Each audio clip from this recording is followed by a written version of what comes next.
100% compelling, 0% of the time, it's the Medicare for the Lazy Man podcast. The Medicare podcast that just loves casting pods. He was elected to his squad to take the point. It's Medicare expert Doug Jones.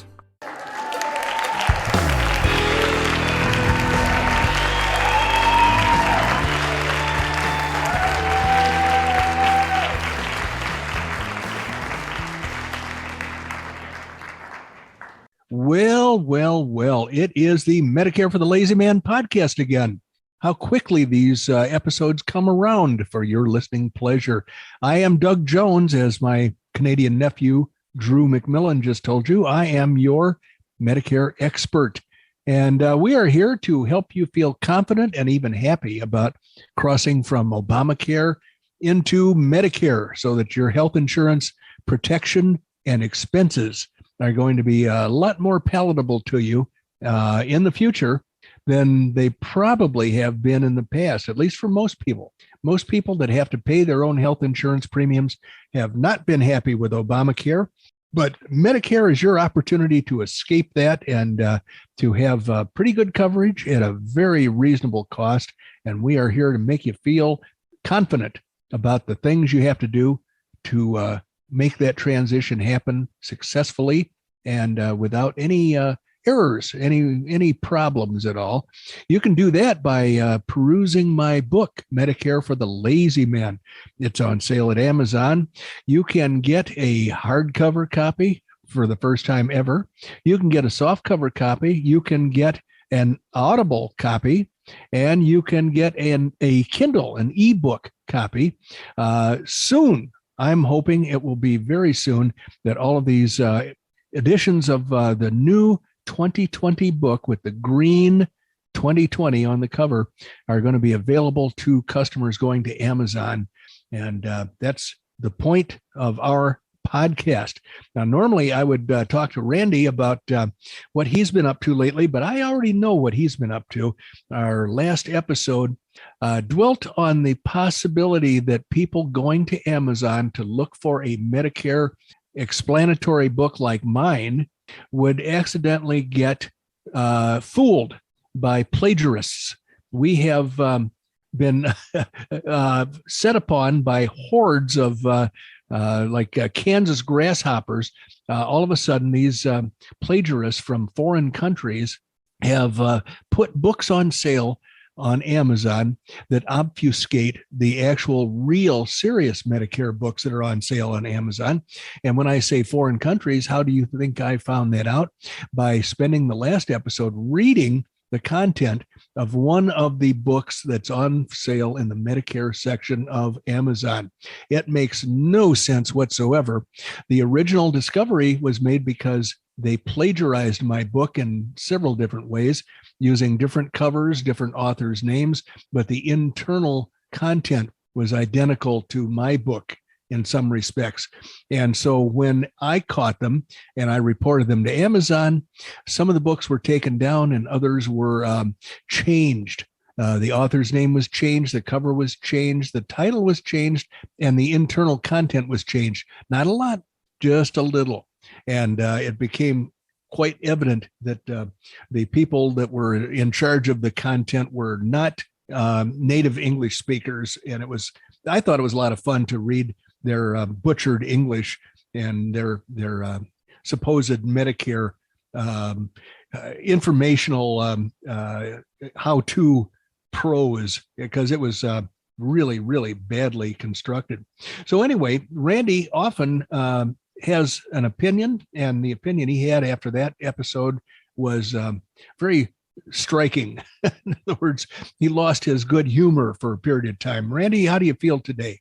I'm feeling better, I guess. A couple of Guinnesses probably helped out. A couple of Guinnesses, they calmed me down a bit, but that took a little while for me to get my blood pressure down. That when that gets me going, especially people that are dishonest, that just gets me going, because back where I'm from, if you're dishonest, you're not from there for very long.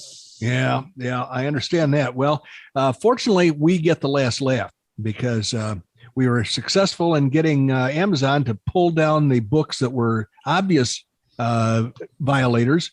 And the books that are left, I'm hoping, are either the seriously valuable books that Medicare content can be taught to people through, or the ones that are so ridiculously stupid, like the one I read, that your average book shopper is going to understand immediately that that is not a book that's going to be helpful whatsoever. So that was the fun we had last time. I enjoyed reading the butchered Medicare instructions and the weird sentence structure and everything else. It was kind of fun for me. Well, it's interesting because, beings that I've worked with you for, somewhere around 3 years now, I've learned more about Medicare than I knew before by a whole bunch. And I was sitting there listening to you read that. And even though I know a bit about Medicare now, I couldn't make any sense out of it. Yeah. Can you imagine? Now, just visualize this in your head. Someone orders that book not knowing that it's a fake. Yep. And they read it and they say, I must be dumb because I didn't get a word of that. I don't know any more now than I did before I got this book. I think I know less. That's what I was trying to avoid. I was trying to warn people that some of the books on Amazon are not legitimate attempts to help you out with your Medicare questions and stuff, your Medicare quest for knowledge. So the thing to do is when you look at a book on Amazon, click on that little blurb that says, look inside, and it will then allow you to read some of the pages. You can tell for yourself if these are, English as a third language authors that don't know what they're writing about. Or yes. If it's a serious Medicare or any kind of how-to book, you'll understand pretty quickly when you read a little bit of the internal content. So anyway, that last one, I was going to say that last one you read, that's not even English as a third language. That's English. That's English as in somebody running it through an automated translator. Yeah, it's like somebody took a Scrabble board and threw all the little squares on the tiles on the floor, and then made their own words up in weird order. I enjoyed it. Yeah, well, I'm going to come to enjoy it, but okay. Now I have a new name for some certain things in my life, like thieves and dishonest people. I'm going to call them Jack Collinses. Well, remember that there probably isn't a real Jack Collins. It's some guy that opened up a phone book. Some guy in some weird third world country opened a phone book and said, here's a good American name. That's what I'll use for my evil work. Yes, that sounds American. Yes, let me use Jack Collins. Yes, right. Collins. Yes, let me use that. Mr. Collins. Well, here's a guy named Fred Schulte. And that sounds a little less American, but I suppose that he could have gotten off a boat at Ellis Island and probably had a multisyllabic name, and somebody just changed it to Schulte. But this is not what I told Randy we were going to discuss today. So he's going to be all discombobulated and flummoxed. But we are going to talk about Medicare Advantage's cost to taxpayers, because apparently it has soared in recent years. Research finds. This is from last November of 2021. So it's a fairly recent article. It's from the Kaiser Family Foundation, the Kaiser Health News. And I believe that that's generally considered to be a very reliable source of information about medical stuff, medical procedures and medical insurance, Medicare or medical payment for the stuff that people have to have done to fix them up after they've been sick or been injured. So the whole thing here is that Medicare Advantage has a cost to the taxpayers, and it has soared in recent years, according to this research. And I got to tell you, before I start reading this article, I would have told Trump that it was a bad idea to promote Medicare Advantage. I would have told George W. Bush. And I will yell to anybody who is in a decision-making capacity in the federal government that Medicare Advantage leads to heartbreak and ruin. But it seems like a path strewn with rose petals and happiness and everything, because the federal government doesn't have to do anything but write a check to an insurance company that promises to take care of people. And it turns out that a lot of those are empty promises, but the federal government has just written a check and walked away. So this is why I always warn people that Medicare Advantage is leading us down the primrose path to, I think it's going to be destruction. So here's the body of the article. Medicare Advantage health plans have enrolled nearly 27 million members, or about 45% of people eligible for Medicare. A recent analysis finds that Medicare overpaid the private health plans by more than $106 billion from 2010 to 2019 because of the way the plans charge for the sicker patients. Switching seniors, I hate that word, switching Medicare eligibles to Medicare Advantage plans has cost taxpayers tens of billions of dollars more than keeping them in original Medicare, a cost that has exploded since 2018 and is likely to rise even higher, new research has found. Richard Cronick, a former health policy researcher and a professor at the University of California, San Diego, says his analysis of newly released Medicare Advantage billing data estimates that Medicare overpaid the private health plans by more than $106 billion from 2010 through 2019 because of the way the private plans charge for sicker patients. Nearly $34 billion of that new spending came during 2018 and 2019, the latest payment period available, according to Cronick anyway. The Centers for Medicare and Medicaid Services, now that's the government department that is not really smart enough to spell their acronym properly. They spell it CMS, and it really should be CMMS. The Centers for Medicare and Medicaid Services made the 2019 billing data public for the first time in late September.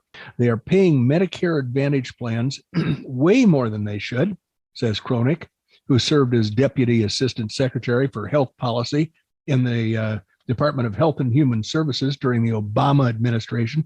So here's a Democrat telling people that the government is wasting money. That makes me sit up and take notice. Medicare Advantage, a fast-growing alternative to original Medicare, is run primarily by major insurance companies. The health plans have enrolled nearly 27 million, or about 45% of people eligible for Medicare, according to AHIP, the industry trade group formerly known as America's Health Insurance Plans. The industry argues that the plans generally offer extra benefits such as eyeglasses and dental care, not available under original Medicare, and that most seniors who join the health plans are happy they did so. Seniors and taxpayers alike have come to expect high quality, high value health coverage from Medicare Advantage plans, says AHIP spokesperson David Allen. Yet critics have argued for years that Medicare Advantage costs taxpayers too much.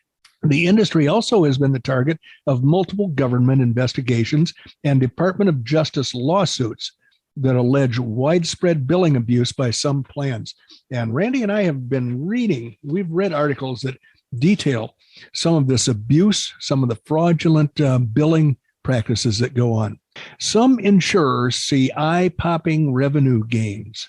The payment issue has been getting a closer look as some Democrats in Congress search for ways to finance the Biden administration's social spending agenda. Medicare Advantage plans also are scrambling to attract new members by advertising widely during the fall open enrollment period, which ends next month. Remember, this was written in November of last year, 2021.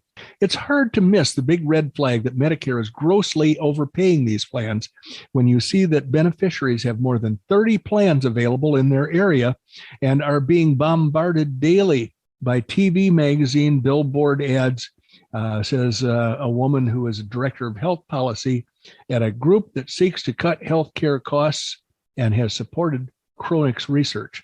Cronick has called the growth in Medicare Advantage costs a systemic problem across the industry, which CMS, the Centers for Medicare and Medicaid Services, has failed to rein in. He says some plans saw eye-popping revenue gains, while others had more modest increases. Giant insurer United Healthcare, which in 2019 had about 6 million Medicare Advantage members, received excess payments of some $6 billion, according to Cronick. And of course, the company had no comment. This is not small change, says Joshua Gordon. The problem is just getting worse and worse. Responding to written questions, a CMS spokesperson said the agency is committed to ensuring that payments to Medicare Advantage plans are appropriate. It is CMS's responsibility to make sure that the Medicare Advantage plans are living up to their role, and the agency will certainly hold the plans to the standards that they should meet. Making any cuts to Medicare Advantage payments faces stiff opposition, however. On October 15th of 2021, 13 U.S. senators, including Kristen Sinema in Arizona, sent a letter to CMS opposing any payments reductions, which they said could lead to higher costs and premiums, reduce vital benefits, and undermine advances made to improve health outcomes and health equity. Oh boy, there's a word they've taken and wrecked for us, equity. So Christian Sinema doesn't want to see payments to Medicare Advantage plans reduced. I have to hand her a lot of credit for fighting off the more radical leftists in some areas of her Senate tenure, but in some areas she is falling right in line with these criminal Medicare Advantage crooks. That's my personal opinion. Reading on, the formula for higher profits is to score patients as sicker than they really are. Much of the debate centers on the complex method used to pay for the health plans. In original Medicare, medical providers bill for each service they provide. By contrast, Medicare Advantage plans are paid using a coding formula called a risk score that pays higher rates for sicker patients and less for those in good health. That means the more serious medical conditions the plans diagnose, the more money they get, sometimes thousands of dollars more per patient over the course of a year, with little monitoring by CMS to make sure that the higher fees are justified. According to whistleblower complaints calling out this practice of upcoding, 3 of the conditions frequently given a higher risk score by Medicare Advantage plans include cases of diabetes with complications, major depression, now how are you going to measure that, and congestive heart failure. Congress recognized the problems in 2005 and directed CMS to set an annual coding intensity adjustment to reduce the Medicare Advantage risk scores and keep them more in line with original Medicare. It just gets worse and worse, ladies and gentlemen. But since 2018, CMS has set the coding adjustment at 5.9%, the minimum amount required by law. This guy named Bokuti said that the adjustment is too low, adding that health plans are inventing new ways to increase their enrollees' risk scores, which gain them higher monthly payments from Medicare.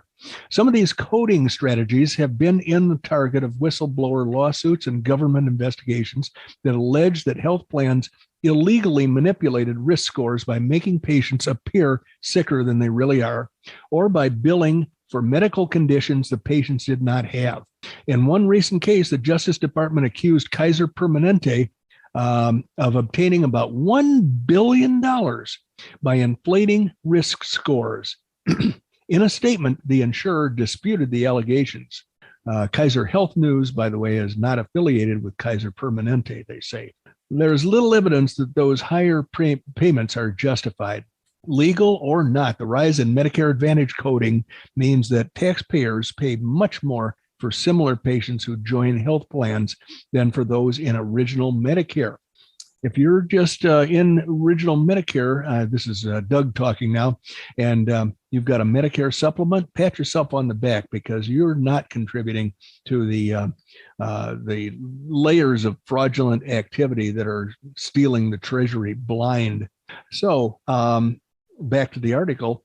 Legal or not, the rise in Medicare Advantage coding means that taxpayers pay much more for similar patients who join the health plans than for those in original Medicare. He says there's little evidence that the higher payments to Medicare Advantage plans are justified. There's no evidence their enrollees are sicker than the average senior. Cronick, who has studied the coding for years, the coding issue for years, both inside the government and out, says that risk scores in 2019 were 19% higher across Medicare Advantage plans than in original Medicare. The Medicare Advantage scores rose by 4 percentage points between 2017 and 2019, he said, faster than the average in the past years. Critic says that if CMS keeps the current coding adjustment in place, spending on Medicare Advantage will increase by $600 billion from 2023 to 2031. While some of that money would provide patients with extra benefits, Critic estimates that as much as 2/3 of it could be going towards profits for insurance companies. AHIP, the industry trade group, did not respond to questions about coding controversy, but a report prepared for AHIP warned in September that payments tied to risk scores are a key component in how health plans calculate benefits that they provide, and that even a slight increase in the coding adjustment would prompt the plans to cut benefits or charge patients more. Even a slight increase in the coding adjustment would prompt plans to cut benefits or charge patients more. That threat sounds the alarms for many lawmakers, according to Critic. Under pressure from Congress, CMS is not doing the job it should do. He says, if they do what the law tells them to do, they will get yelled at loudly, and not too many people will applaud. Now, some of that's a little wacky, unusual wording, but basically the whole point is Medicare Advantage plans are bad. And Medicare supplement plans are good because people buy a Medicare supplement plan to protect themselves from unforeseen expenses. They don't buy a Medicare supplement plan to try to siphon money out of the U.S. Treasury and enrich evil insurance plan, Medicare Advantage plan owners. So that was probably pretty boring, huh, Randy? Actually not. I've got a couple questions. Earlier in your discussion points there, you said there was 3 things that I could be if I was going to be like a solid gold citizen for a Medicare disadvantage plan. One of them was a diabetic. Right. One of them was depressed. It does say with complications. And what was the third one? Depressed, diabetic with complications. And what was the third one? Oh, boy, I got to find it here. It was a COPD. Chronic obstructive pulmonary disease, kind of like having Wuhan flu, being in the hospital and having people ask you every day where you are and not knowing the answer. I think you were suffering from COPD during that period of time. So I have some things to admit here. Okay. Now that I know the 3 top items I can have. Yes. There was a Medicare Disadvantage sales guy that made it through my net of defenses. That's hard to believe because when that thing goes off, it seems like it's electrocuting. It's like a bug zapper. Okay. Yeah, there you go. So he said, well, so tell me what is your problems? And I said, I'm diabetic with complications. I'm depressed most of the time about the diabetes with complications. And whether you know it or I probably don't look like it, but several weeks ago, I was diagnosed with COPD. And you should have seen this guy's eyes light up. He said, "We not only can we get you a free lunch from Joe Namath will give you a car." Well, first of all, let me correct myself. I misspoke. It is congestive heart failure. Okay, I got that too. I've got that too. The other thing is that so if you have one of these things, that guy is going to whip out a form and have you sign that you have that stuff.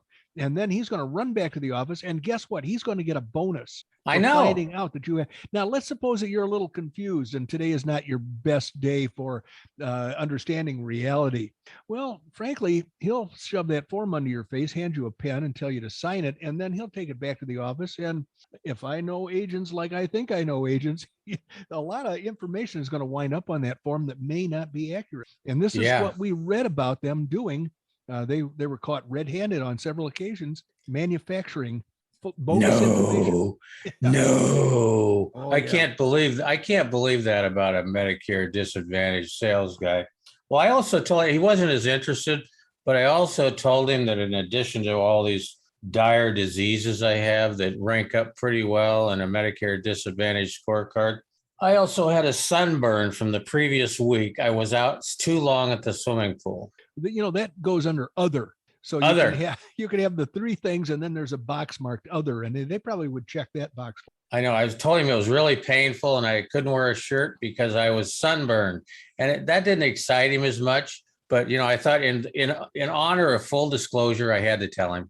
Well, I think that's important. And frankly, that form of yours now has the box marked other checked.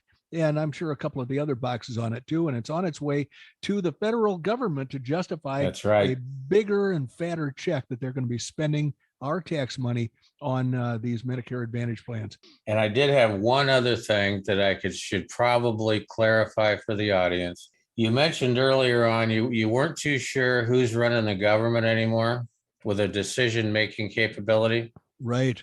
Maybe that wasn't your exact words, but that's the implication was there. Absolutely. Well, I can tell you who runs the government, at least for this administration. Yeah, lay it on me. The guy that writes the teleprompter. Okay, that's who runs the government. Yeah. Yep. Well, somebody's got to be looking over his shoulder because there are some big words that are hard to spell that wind up on that teleprompter. And I know that for a fact because I see the guy reading the teleprompter is confused more often than not. C-spot. Oh no, did I say that? Yeah. Oh Dick, my Jane, gosh. and Sally. Oh my gosh. Well, thank God we have elections every once in a while, huh? That's right. That's right. I'm exhausted from crowing on this stuff. So I think we need to bring the yacht into the dock. Well, I'm pleased to hear that. Please go ahead and do that, will you? So we're going to bring the yacht in now. But before we do that, we need to thank everybody that listens to us. We so much appreciate that. But you can also, as you know, keep Doug a smile on Doug's face by writing him at dbj@mlmmailbag.com. You can go buy a non-plagiarized version of his paperback, Medicare for the Lazy Man, simplest and easiest guide ever. You can get that at paperback, audio, Kindle. And while Doug is sitting in his fortress of solitude this afternoon, he's going to be working on the 2022 version of that book. So keep tuned. It's coming out soon. But we need to bring it in for a landing here. So we're going to try not to, damage the bow of the ship. We're not going to cut a V in the dock. None of that, because we're going to use the harbor captain, which is always a good deal. But you have just spent about 32 and a half minutes with Doug Jones, the anti-insurance guy, and the new captain for the Medicare for the Lazy Man yacht. Where are we coming into? Pearl Harbor. Yes, we're coming into Pearl Harbor. And I thought that harbor captain was a pilot. I've heard the term. It really a harbor pilot. Yep. Oh, okay. There you go. Well, anyway, thank you for guiding us safely to the dock without cutting it in two. Sounds good. Well, you take care of yourself. Everybody on the podcast do the same. And we're looking forward to seeing you all again next time. Bye-bye.